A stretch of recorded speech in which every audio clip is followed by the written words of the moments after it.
And Zeke and Micah Parsons still wanting to play more snaps during the preseason. Shannon, what was your biggest takeaway from last night? There were more storylines last night. Yeah, it was. Skip, I like this. I like the storylines. I like the Kamara kid telling the story of him, how his family came from the Ivory Coast, was a refugee, and his mom was going to get an opportunity to see him for the first time when he went to Arizona. I love the Barsham kid, even though he got injured, Skip, him imitating the D-line coach. And the D-line coach, Skip, I'm listening to this dude. I'm like, hold on. Ain't no way this dude a D-line coach. I'm like, this dude sound like he from overseas. Well, he actually is, but I'm like, huh?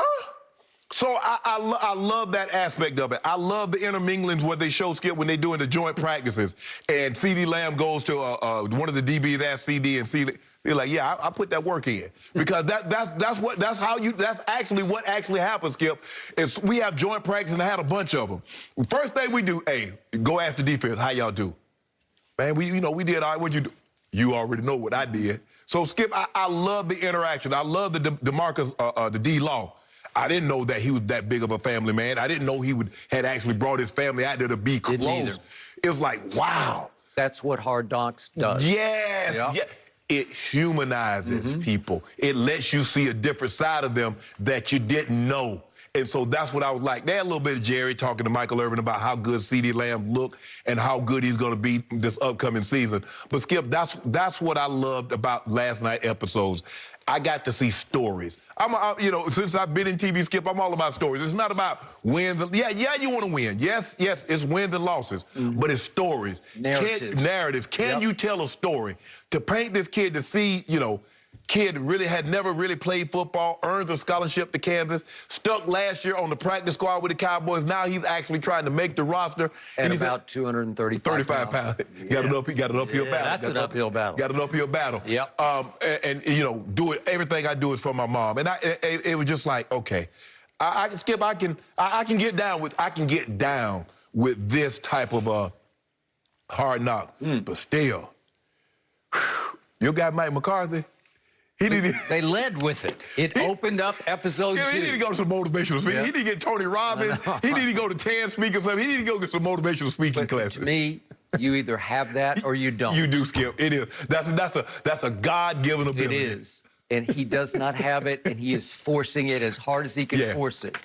And he tries to sort of fuel it up with some F-bombs, and they just drop dead. Skip, before you go, Skip, sorry to cut you off. Did you see when he's up there talking and they pan in the room and guys just looking? Yeah, did you see anybody coming out of their chair over this? That's your guy.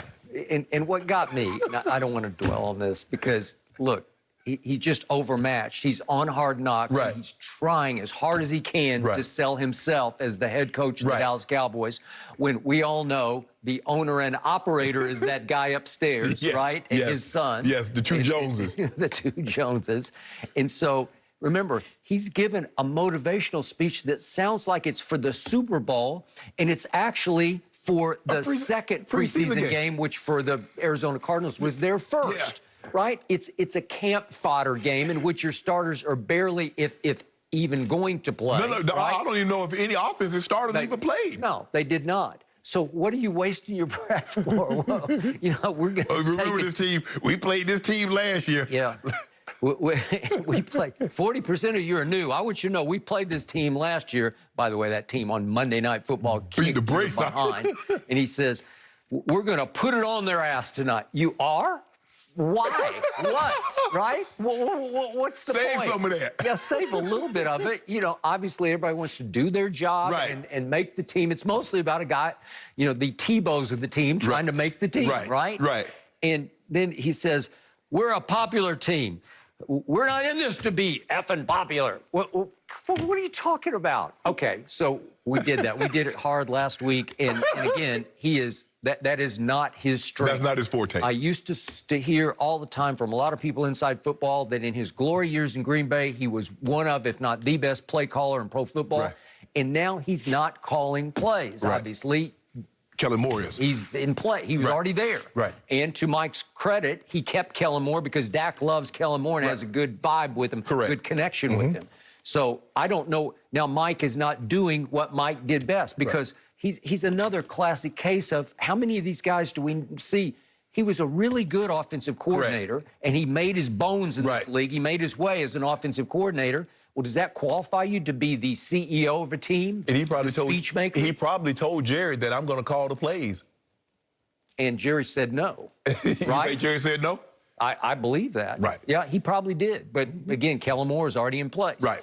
Quickly, speaking of Jerry, Jerry often makes you laugh for the wrong reasons because you're laughing at him, not with him. But he actually cracked a joke last night that made me laugh. And I've been around Jerry a whole lot in my life, and rarely, if ever, can I remember a time when he made me laugh where he actually had a funny line. Right. So he's talking about the new defensive line coach who's from, I think, London, or he's from played with London Monarchs. Yeah. And he says, this is Jerry, that defensive line coach, I look at him and he looks like he's from Arkansas.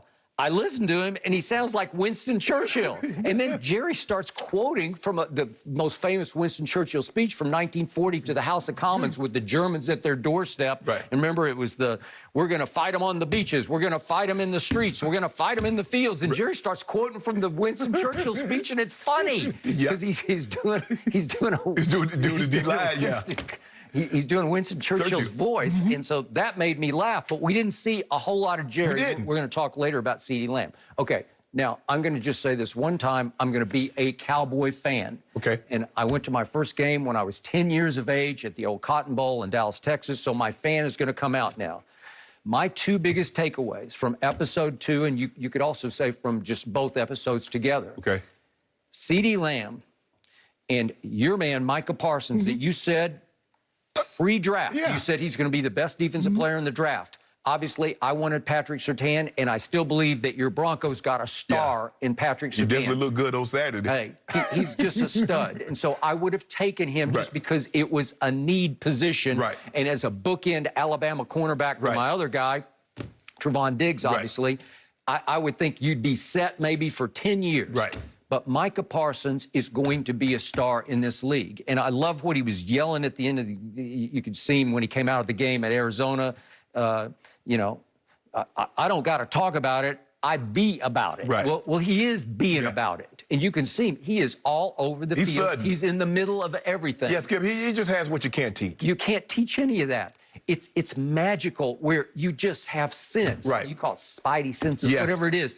You just smell football, and you get there, and he's got such quickness at his size that, and it was interesting to watch him with BAD, Ben DiNucci, the backup quarterback. They're playing chess. He's a really good chess player, and I read that he beat Amari, who's the team champion at chess. Right. So he's got a chess mind, and he said he made one blunder, and it cost him the game against DiNucci. Right? But the point is, I'm impressed. He's already a very good chess player because his mind is working chess-like on the field, and you could see it.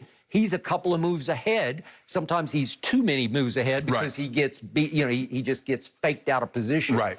But again, is that not a new big jolt of electricity to that defense? Right. He was sorely needed as an all over the field playmaker, just as Jalen Smith. I know it trended Saturday, or was it Friday? No, Friday night. Yeah, Friday night. Jalen Smith had the one play where he couldn't get outside. He just looks like he can't run anymore. Right. I mean, it's gotten sad, but all of a sudden, here comes Micah Parsons. Well, you overpaid Jalen Smith because you gave him a big new deal, so he's going to be a big cap hit on the bench, and it looks like he's going to be mostly, to me, on the remember, bench. you guaranteed his contract before the season. Like, as soon as the league year started, you guaranteed his contract. March 5th, Right. But, Skip, I think the thing is that when you look at Micah Parsons, it's like, guys might be fast. Like, man, he can really run. And then you put him next to Usain Bolt. And you're like, you're not that fast at all. It's when you put Michael Parsons next to Jalen Smith. And then you see the differences in speed. And you're like, well damn, Jalen. But Skip, Jalen shouldn't even be playing. The injury that he had at the Fiesta Bowl that left him down there where they shredded his PCL, his ACL. By the way, it was that same field that he was on Friday night. So for him to have carved out a niche, have gone to a couple of Pro Bowls and get a second contract, Skip, I think that speaks to something. But yeah, he's starting to slow down. He's not the same player that he once was. But Michael Parsons, and looking at him and looking at his measurables and watching him play, there's very few guys that can take measurables, can run fast, can jump high. can do a short shuttle, can do all that, and then you put him on the field, and you're like, well, damn. Yep. Everything that he did there, he's doing here. Yep. He's one of those guys. Skip, I'm not saying he's going to be Ray Lewis. I'm not going to say he's going to be a Luke Kuechly. But he has instincts. And that's what the linebacker needs. He has instinct. Devin White has instincts. Yeah. Devin White is sudden. Devin's a little bigger than this kid. But this kid is sudden. This kid plays downhill. He gets that position to me. It's how fast can you run fast? Because it's how quickly do you react? Right. Because he's reacting quicker than others react. Yes. So he's getting up to top speed because he is anticipating better. Because you got to be, a lot of times, Skip, you got to beat the guard to the point. Because that guard weighs 300 pounds. He gets on you, he's going to put you on your back. There was one time a guard got up into him and he just... He understands it's all about tossed him away. It's all about leverage. But Skip, he looks to be the real deal, and I can't wait till they actually get in the. It's going to be interesting to see how this thing shapes out. Now, this is their game. This is game 3 for them, game 2 for everybody else. I believe they're going to game plan.